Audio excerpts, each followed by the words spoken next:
On this ghoulish episode of the Turnbuckle, Dave Meltzer speculates why WWE is letting Shinsuke Nakamura wrestle the Great Muta. A rehired WWE employee has been spotted scouting talent at independent pro wrestling events, and Eric Bischoff claps back at Tony Khan for calling him a hypocrite. It's time to hit a glory bomb into some wrestling news because it is time for the Turnbuckle.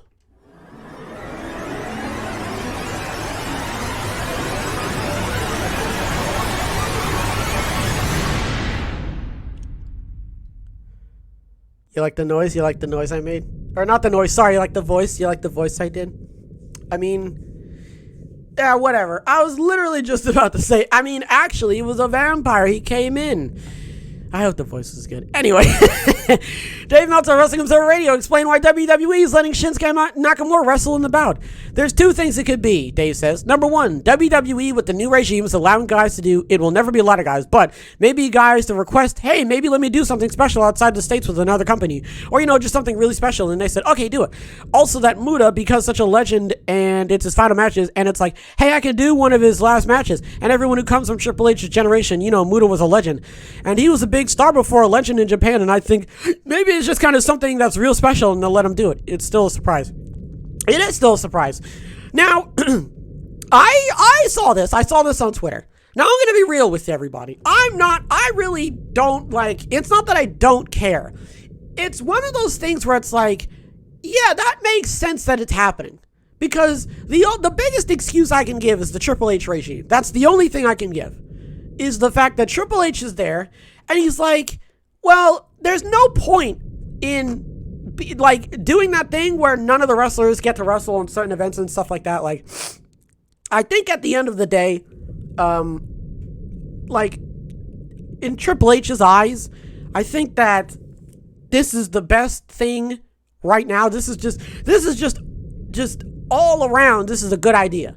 It's good for the Great Muta. It's good for Shinsuke. It's good for WWE. It's very good PR for WWE. And that's mainly the reason why I'm not surprised that they're doing it. Because WWE wants to, this is subliminal. It's very subliminal. Not subliminal, but it's very like, hey, look, we're letting a WWE guy go all the way to Japan and wrestle in a match that has nothing to do with WWE. We're letting him do it. He's contracted to our company, but we're letting him go over there and we're letting him wrestle. See? Look how progressive we're being. That's pretty much it. That's the equivalent. That's pretty much what they're doing. They're saying it without saying it. They're doing the thing where it's like, hey, here's this guy and here's this special event and look how far we've come. You know what I mean? So they're pretty much doing that. Next, we're going to talk about a rehired WWE employee. Now he spotted scouting talent at a independent pro wrestling event. So according to Brian Alvarez on Wrestling Observer Radio, Gabe Sapolsky attended the recent Defy Wrestling show and was blown away. It was not noted that this was an official scouting trip, but Sapolsky certainly loved the show. Well, that's good. Gabe Sapolsky was there. He was blown away by the show. All right, so that's good. Now, I assume, so this ties into the whole thing of WWE saying that they're going back to getting a bunch of independent wrestlers. But also, I'm sure they're going to still be using up all of the guys that they got from the Las Vegas training thing. You're right. You like your Sol Rucas and your Oro Mensahs and all that sort of stuff. And your Ava Reigns, So this doesn't really, no, it doesn't surprise me. Because they're essentially just going back to the formula that works. Now, I'm not going to sit here and say, oh, we might see, I don't know, so-and-so, but there's a good chance that another indie guy more indie guys, I should say, could start popping up and being like, could start popping up and start making the rounds in WWE. Now, I don't know when that's going to happen, but considering the fact that Gabe Sapolsky's, sniffing around, what I'm saying, looking for clues and all that sort of stuff, there's a good chance that eventually, somewhere in the future, we might start seeing some more indie guys. That's good. That's what WWE needs. That's really the direction that they really should have stayed in. I don't know. I don't want to sit here and say that only gymnastics, people people who do gymnastics should be in WWE. I don't know. Like, I don't want to sit here and gatekeep, because that's really not gonna help anybody. That's not gonna help WWE. That's not gonna help anybody. So it makes sense that you want to, like, go around the world, really, like, literally and figuratively, and be like, all right, who do we see that would be a good fit for WWE? Like, we're looking around at all the different promotions. We're looking at their stats and all that stuff. We're looking at their popularity. Or maybe we're not even looking at their popularity. We're just looking to see who's got it. I don't know. Because if you're WWE and you're not really, like, strapped for cash, which they're not, they can really get anybody and be like, all right, either one of two things. We're either going to get you, you've already got your popularity, you've already got your stats, so we're just going to throw you in the roster and find a character for you, right? Or we're going to find a guy, his stats aren't that good, and he's not that popular, but we're going to take him and we're going to throw him on NXT, level up, or we're going to throw him on NXT, let him get his character, let him build himself up, and then we're going to do something with him. They could go either way, because they have the money and they have the sway, and they can go anywhere.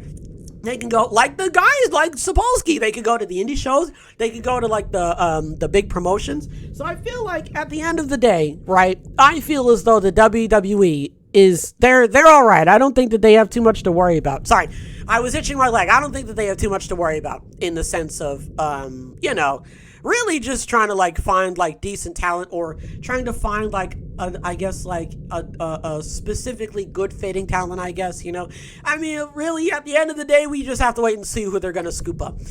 Finally, Eric Bischoff claps back at Tony Khan for calling him a hypocrite. So, during a media appearance on Busted Open Radio on Wednesday, Tony Khan addressed Eric Bischoff's remarks criticizing the lack of stories and cold matches in AEW. Khan referred to Bischoff as a hypocrite in his interview because Bischoff frequently scheduled cold matches on WCW Nitro, which Khan claimed was when Nitro was at its best. Khan claimed that while not every match had a complex plot, there we go, most AEW matches did have a narrative element. In the most recent episode of 83 Weeks, Bischoff responded to the AEW president despite admitting he didn't hear Khan's remarks, but did see what was stated. Okay, Khan claimed that while not every match had a complex plot, most AEW matches did have a narrative element. Okay. I've criticized myself for, so this is Bischoff. I've criticized myself plenty for things that I wish I would have done differently, or things that I've learned subsequent to my time in WCW, that I wish I had the knowledge or instinct or insight that I have now. 25 years ago, it would have been a better show. There were certainly random matches that didn't have any story in WCW. I'm not denying that. I'm also going to point out that I don't think I ever said in any of my commentary about AEW that I believe that every match should have a story. My issue and my comments about AEW and the creative behind it is really about your top matches that don't have any sufficient story or structure, or at least a compelling one. There is always an excuse for a match or an angle, your exciting moment that creates your match or a storyline. But your top matches, that's different. I've seen a lot of matches, a lot of storylines, what AEW considers a storyline, that I feel are nothing more than excuses for a match. They are not well-crafted stories. That's my criticism. It's not a shot. I'm not making fun of anybody or trying to belittle anybody. I'm pointing out that I believe in today's competitive environment, with television being what it is, pay attention, Tony. If you want to build and grow your audience, you're going to have to do it with well-crafted, compelling, well-structured storylines. I don't see it. I see excuses for matches, and that's not a storyline. That's my critique. Constructive is how I hope it's interpreted, but clearly it won't be. Okay, he goes on. It's a line, and I'm trying to pick out the juicy bits, You can spin it, turn it inside out, and microwave it, whatever the heck you want to do. But Brandon Thurston puts up the graph and shows you, and all you have to do is take a look at AEW's record for the last 6 to 8 months. It's flat. There is so much great talent in AEW. I really believe it. I was never really a fan of Jon Moxley in WWE, and when he first got to AEW, I feel much differently now, primarily because of the way he handled business and took ownership and control. He got over with me. I really respect people who stand up and act professional over and above the call of duty. To be able to save a horrible situation, he's a hero. Chris Jericho, to this day, one of the better performers out there. There's a lot of great talent there. There's just not a lot of great story. That's what I would hope Tony would want to change. I never said I don't like AEW because all the matches are random and none of them have story. I just don't think the stories are compelling or committed enough or know how to craft a great story. Here's the thing. I like how I started that, like I book matches every day. Here's the deal. There's so many different variables and moving parts and just so many conflicting things that really determine how a storyline is going to go and what's going to happen with so-and-so in the storyline and how the storyline. Okay, you know what? I don't even want to talk about that. I don't even want to talk about it. I honestly, the investigation's over. I don't want to talk about it anymore. But there's a lot of storylines in WWE. No, man. Where do I even begin? There's a lot of storylines in AEW. I like the Swerve and the Acclaim storyline. I think that's going well. What's another storyline that I like? Come on, hurry. I like the MJF has to prove himself versus the Firm versus Moxley. I like that storyline. I like the Ocho and the Jericho Appreciation Society versus the BCC to a certain extent, with Daniel Garcia being like a rat or whatever, I don't know, and then Yuta telling him to go fuck himself. I have no idea. But I like those storylines because they're coherent, they've got character, there's something going on, and at the end of the day, I like the Jade Cargill Nyla Rose storyline. I like that. Say what you want, but it's a storyline. Now, you could argue, and you will, but you could argue that most of those are not actually storylines, or they're not that compelling or anything like that, but there's something going on. But then you've got the Nightmare Collective storyline. Then you've got the Anthony Ogogo storyline. Then you've got the what was it? Oh my God, I literally just had it in my head and then it went away. Oh, the not even a storyline. The weird, like, on again, off again matches that Wardlow is having. Like, I don't know, because on one hand, it's like, all right, fine. Let's give, I don't know, him, her, them, that, it, a storyline. But then it's like, all right, now we have to think of a compelling storyline for him, her, them, that, and it. And not every single storyline is going to be firing off on all cylinders, you know? Like, and I'm not going to, listen, okay? Because I know some of you are probably thinking to yourself, oh, he loves the WWE. He loves all the storylines. Listen, WWE, just like AEW, also have coherent storylines. The Omos and Braun Strowman storyline, I'm not really a fan of that. That's really boring. That's just really stupid. It's two big guys who can't necessarily take a bump because they're so large. Like, that's not really compelling. It's just, they're literally, all they're doing is staring at each other. That's it. There's no physicality whatsoever. Almost pie-faced Braun, and that was about it. I mean, Seth doesn't really have a storyline. Well, no, he does, because, does he? I don't know, and that's another thing. Like, I personally am not gonna remember every single storyline and all the intricacies. You know what I mean? Like, I'm not that type of person who does that sort of stuff. So, at the end of the day, he's got a point that some of the storylines could be better, but at the same time, I feel as though that as much as you try to make some sort of storyline happen, it's not always gonna land on all fours.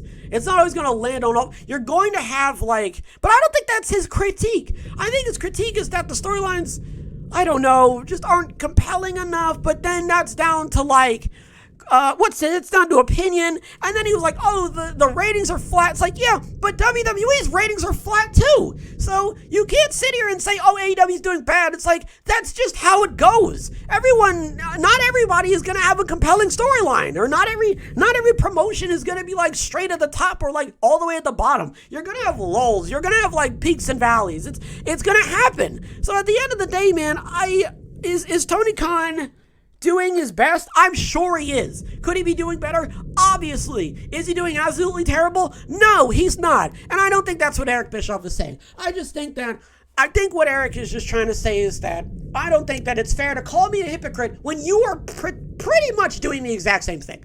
That's pretty much what I think he's saying. What do we talk about?